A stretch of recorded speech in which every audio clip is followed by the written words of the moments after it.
Education is the most powerful weapon which you can use to change the world. Based upon this philosophy by Mr. Nelson Mandela, I, Mahesh Mehta, Head Retail Forex, welcome you all to the first edition of Axis Bank Horizon, a journey towards your dream. With an increasing concept of global village or globalization, one of the important aspects is people movement from one country to another, be it for business, job, travel or education. Exposure to international market adds value to overall personality of an individual. As we have seen in past, study abroad as a concept is growing rapidly.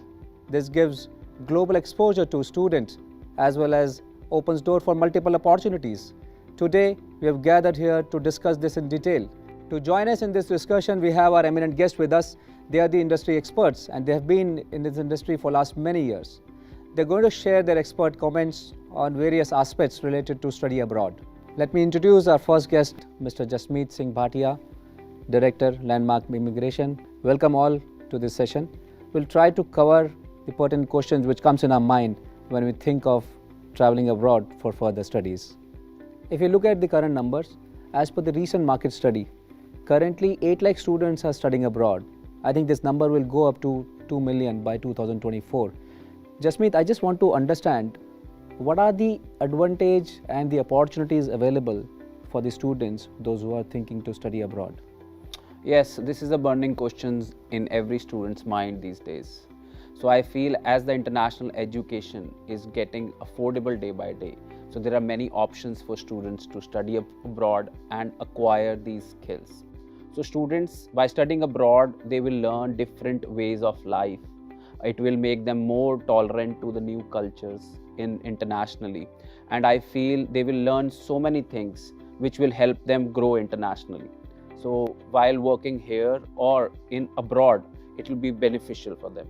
Thank you very much. So as we all know, UK and US are the primary destinations selected by our students. However, with the development happening across the world, there are many other emerging destinations which has come up across in the last few years. What are the preferred destinations as well as what are the destinations which has emerged in the last few years? And during these past 3 years, even in 2020, 21 and 22, Canada has been taking students regularly. And residency options are the best for Canada, as we all know. Previously, there was like 3 states students were going abroad, like Punjab, Gujarat and Kerala were the most popular for Canadian options. But now it is seen that other states also, where like Maharashtra has good number of students going to Canada, and other states as well are now looking at Canada as option. So I think apart from US and UK, the Canadian market is one of the largest market, and after that, as you said, Germany and France has emerged. They are growing, and Germany is growing very fast. Okay, that's great. So journey to study abroad has a screening process, and all these universities have their own set process for selection of the students. My question to you is, what are the examination which students need to prepare for when they're planning to go abroad for further studies? The most popular one is IELTS, which is being accepted by Canada, US, UK, Australia and New Zealand. So if anybody is looking to study abroad, first test they have to clear their English exam. So PTE is also a second test which is also accepted by Canada and Australia, even UK. So some institutes are accepting that. But the most acceptable one right now in the market is IELTS test. So how much time it takes for the screening process basically? So it depends on a student to student that how much time they will take. Some students don't even need training. You know, they go and give their test and they pass. But some students may take months to clear those tests. Okay. These are certified trainings, modules. So it's an unconventional way of doing training right now. So if you say there is a certification kind of opening a training center, there is not. But there's a lot of material on YouTube. There's a lot of material online.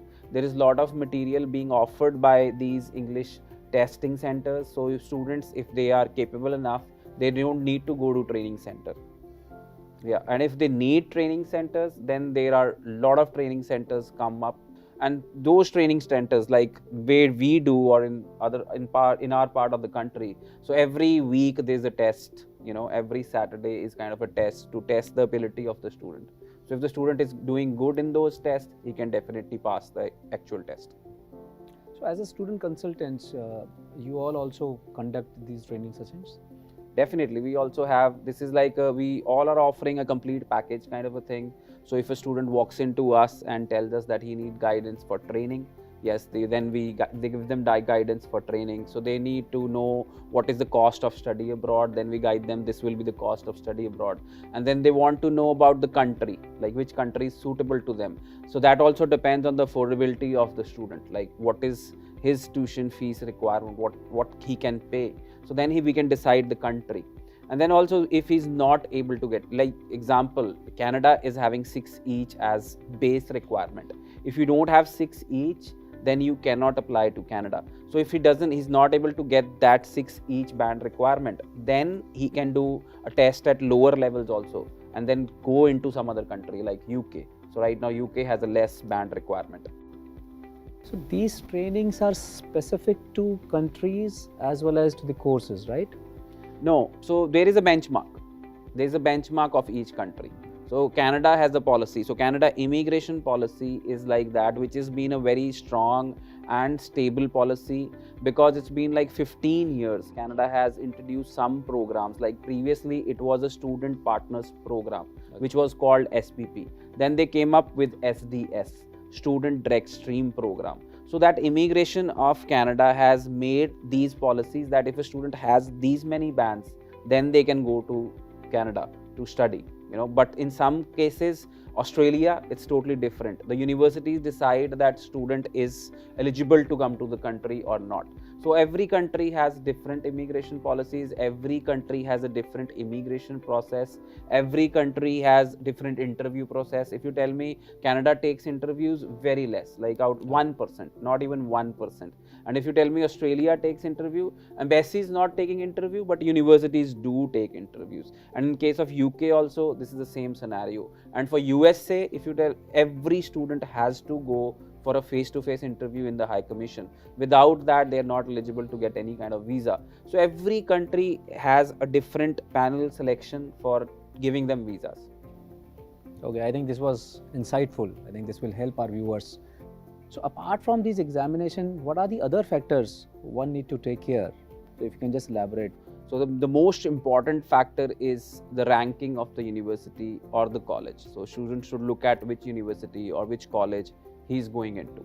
Another part is safety. Safety is major concern for parents. So will their kids will be safe in other countries, other part of the world, they will be safe. So safety is the major concern which every parents come to us and ask about us. And then environmental issues. So will they be affected by the environment in that country? What is the climatic condition where the student is going to? So what are the language barriers when they will be studying in that country? Like we were discussing, like Germany, most of the public institutes don't teach in English. Most of the public institutes don't teach in English. So if you want to go to Germany, then in a public institute, you need to learn German language. And in Canada, most of the institutes teach in English. So Canada, English is their primary language, whereas second language, if you tell them, is French. So some of the universities or colleges in Canada also teach in French. So there can be some language barriers when student is deciding to go abroad. And if you tell me Germany, if student is looking at studying in English language, then they need to choose a private university. So they cannot go to public university if they are looking at studying in English. So they are very, very less, not even 1% of the public universities are teaching in English. So I feel the most important factors is ranking, then affordability, tuition fees, the environment, the language barriers, and safety. So I feel these are the few important factors which will affect the students, and they need to take these in their consideration. One of the important factors which comes in student or parents' mind is how to establish that the university or the college and the course you have chosen for is recognized. I feel the most important role is the consultant. So if you don't choose the right consultant, then you don't go to the right university or the college. So the consultant sometimes see that I would make more money in this college or university. I should send, maybe it's private, maybe it doesn't have any rank, maybe it is not offering quality infrastructure. So this happened with few of the colleges in past few years. But the students should look at choosing the right consultant. They should look at how many years of experience the consultant is having. They should look at the consultant has visited himself the universities or colleges or not. So you go to a consultant who's never gone to Canada, who's never seen USA, who's never been to Germany. Whereas all of us sitting here, we do not miss, any conference which is happening abroad. So we have like a major conference association. It's called the ICEF. So they do these conferences in across the globe. So we all of us, sitting here, we go to Canada, we go to USA, we go to Germany and attend those conferences. We meet the college representatives, we actually find out what are they offering. And our major concern is the student safety and their tuition fees. So there are some scrupulous, colleges also which run away with the tuition fees, So student needs to be very, very careful about tuition fees and choosing the right consultant. Once the admission process is complete, so the important aspect is now processing of visa. So as per my understanding, if the student is availing the education loan, that helps in processing of visa, right? So can you please elaborate a bit more in this? But I feel generally the visa timing is 3 to 4 months. Okay. Generally, if you tell us what will the time take embassy will take. But right now, if you tell me Canada High Commission is coming to 30 to 45 days for good profile students, as Manish added, like it depends on the profile to profile.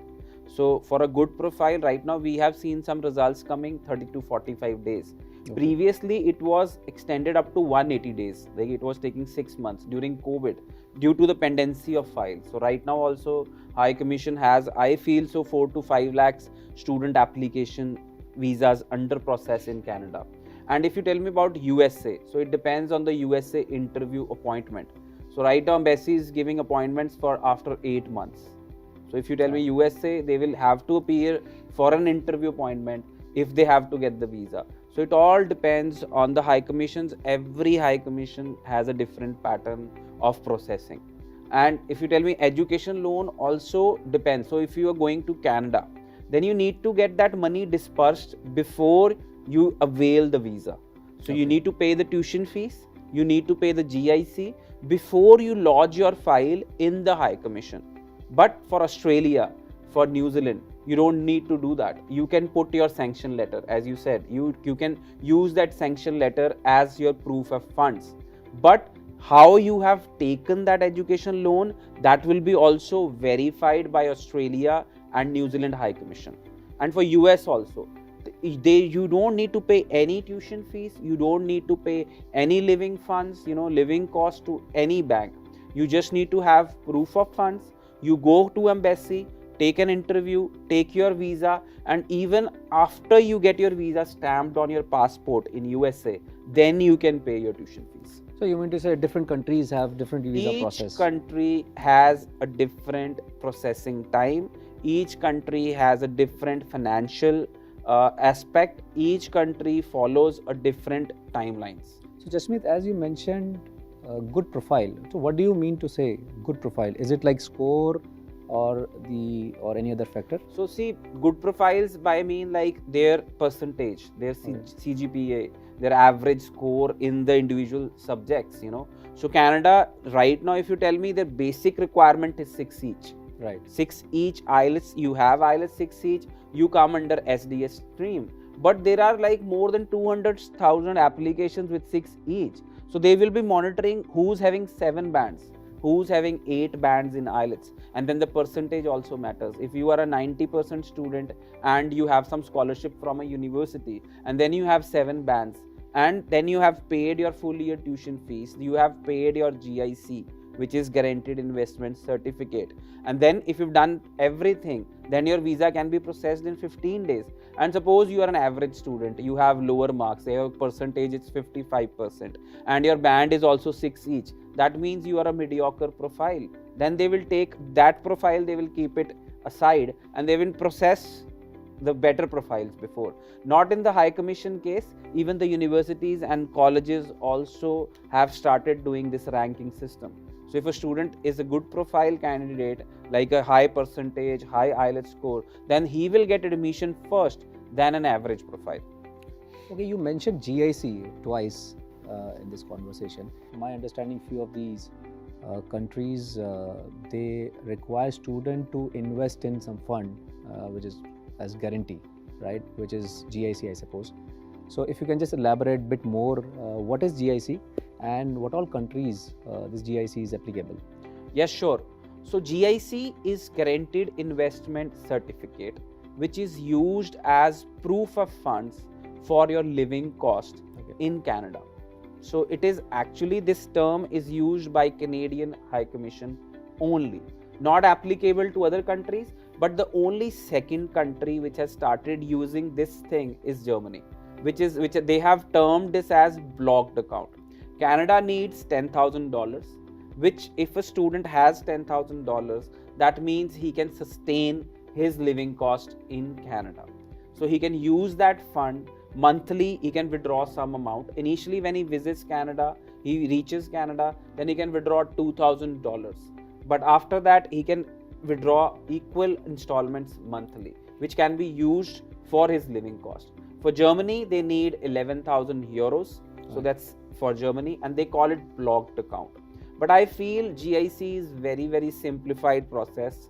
All other countries should also follow, because once the student has paid to a Canadian bank, it means they have to pay it before getting their visa processed. Okay. So like other countries, Australia and New Zealand, they need a bank statement, they need education loan, they need your sponsor to show those funds, and then you get visa. I feel GIC or a blocked account is a simplified procedure to show your living cost.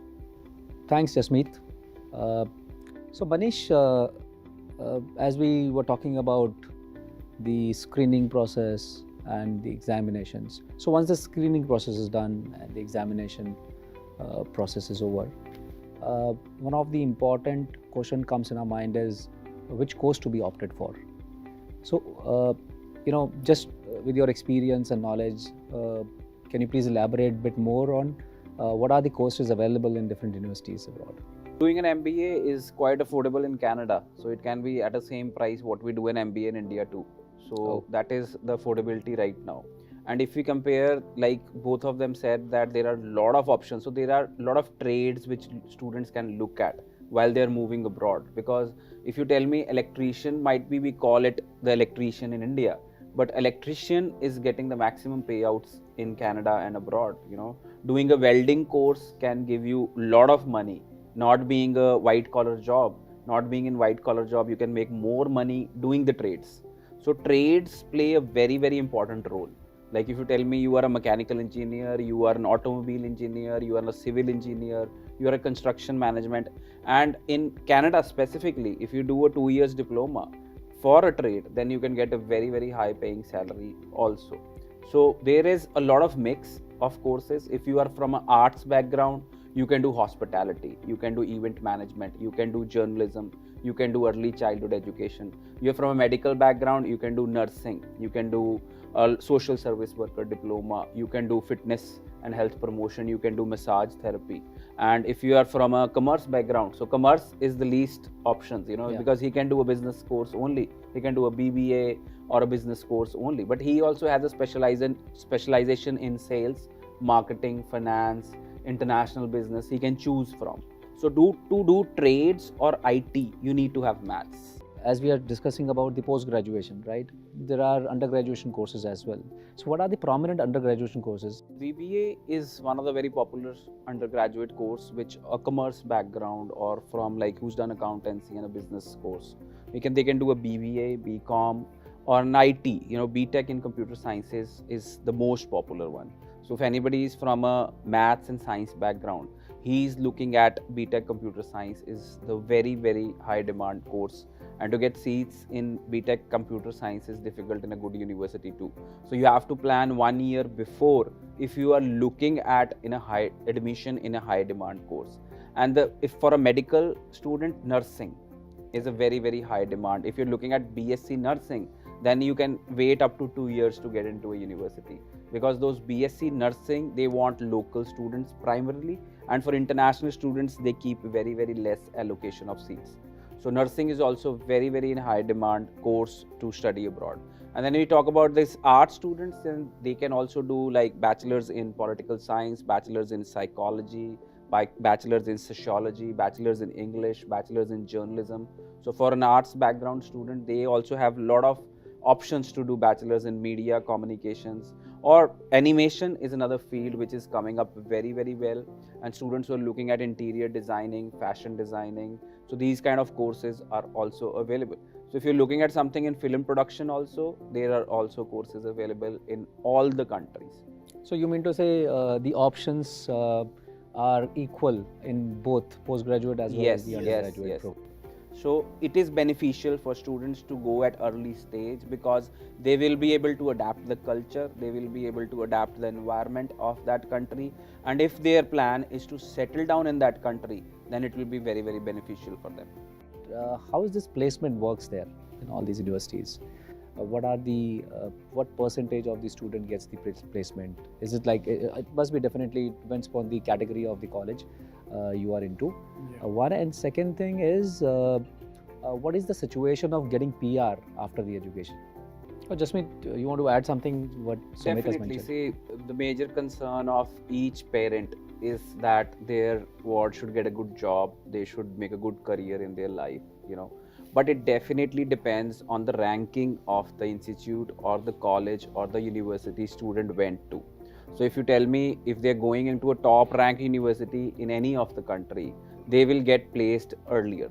But there is a scarcity of labor right now, even qualified labor or unqualified labor, all across the world. If you tell me about Germany, they have 1.5 million jobs vacant right now. And those can be only filled if they take a lot of immigration or they take a lot of students. And if you talk about Canada, in next 2-3 years, they have 1.1 million jobs vacant. And by the end of 2040, most of their government jobs will be vacant, and all the employees will be retiring because of the age factor. So Canada can only survive if they take a lot of immigrants. So like Sumit said, next 3 years, they have a plan to take 1.5 million immigrants to make them citizens or permanent residents of Canada. That can be only achieved if they will be giving PR to the local students as well as international students who are coming there, and with the immigration policies. So Canada has made, I think so, their immigration policies for next 30 years, because their economy is dependent on immigrants. So getting placed is very, very easy across the globe. If you tell me Canada or Australia or New Zealand and UK, but in USA you will be placed if you are going to a good university, because USA has a population of close to 30 crores, more than 30 crores, whereas Canada has a population of 3.5 crores. So it also depends the population of size of the country. So USA is already a developed country, whereas I feel Canada, there's a lot of scope of development. If you compare the land size of Canada is equal as US, but if you compare their population is just 1/10 of US population. So Canada's size is 3 times bigger than India. So we have a population of 130 crores, and Canada is at 3.5 crores. So then we can see that anybody going to Canada will be absorbed by Canada until and unless you don't do any criminal activity, you don't follow any rules and regulation of that country, or you don't study. Oh, thank you very much, Sumit, Jasmeet and Manish. I think this was insightful for our viewers.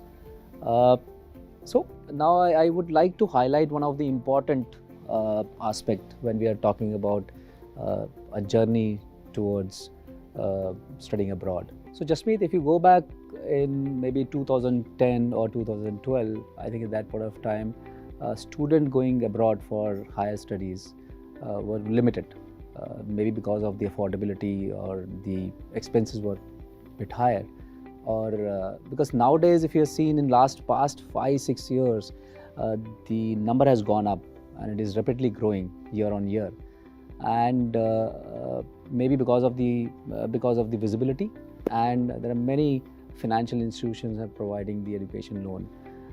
Axis Bank is one of the major player who provides the education loan in a very affordable rate of interest. Certainly the education loan have become more accessible. So education loan is more accessible to people. Even education loan is being offered without collateral. We have seen that, and students are availing those services and paying their tuition fees from the education loan and going abroad. And I know that education loan has a very, very flexible repayment plan also, which they can pass their studies and then pay off. But in case of all the countries, if you talk about Canada, US, UK or Germany, students are allowed to work part-time along with their studies. So if they are putting in 20 hours of study, they can work part-time. So they can work 20 hours part-time also. So they make money there also. And sometimes they don't even need to touch the GIC account. So some students don't even use the living cost which has been already transferred to Canada. So or even in the case of US, UK, New Zealand or Australia, they don't even use the funds available for them for the living cost, because they are making the money what they are getting from their part-time jobs. And some students tend to make from $1,200 to $1,500 a month. So that is sufficient for them to use for their hostel accommodation, to use for their insurances, to use for their food. So that is a big amount. So they need not worry about sometimes to pay for their next year tuition fees also. So they save the GIC account or they save the living cost account to pay their next year tuition fees. So students are primarily becoming more intelligent in case of money managing. I have seen students who are like 23 years old, 24 years old, even buying a house and a car in other countries, whereas in India, buying a house at the age of 40, we feel it is a blessing, So this is the biggest difference which you feel when you go abroad. And US and UK, we were discussing that preferably they were very, very, highlighted countries, and everybody wanted to get settled in US and UK, but they were not good settlement options. Whereas countries like Canada, Australia, New Zealand, they offered good settlement options. Students invested money, parents invested money, and in return they came back from USA and UK, and they did not get what they expected. They did not get good jobs in India. And then the students who went to Canada and Australia 10-12 years ago, and they are well settled, their families and even made a big home in India also. So when you compare that kind of, draw a line, do a comparison, so these countries did outshine from those preferred destinations, and all over India now they're moving to places where they feel they can get settled and they can get a safer place. Their health is free in many of the countries. Once you are permanent resident, health is free, your children's education is free. So these are the major factors which makes it very, very attractive to go abroad and study. Sometimes settle, sometimes come back and use your exposure. Thank you, Jasmeet, for taking out your valuable time with us and helping us understand the on-ground realities related to traveling abroad for studies. And to all our viewers, I would like to extend our heartiest greetings. We sincerely hope the session was informative and helpful to each one of you. I would like to mention that Axis Bank with Dil Se Open philosophy is here for you. We will be happy to help you in this journey towards your dream of studying abroad. Axis Bank offers wide variety of services like education loan, forex card, remittances, travel insurance, which will make your journey abroad for education much easier. You can visit our website www.axisbank.com and go to Axis Bank Horizon page, which is one-stop solution for all your education-related offerings. You may also get in touch with your relationship manager or visit our nearest Axis Bank branch to know more about these services. With this, I close this session. See you in the next episode of Axis Bank Horizon. Till then, goodbye, all the best.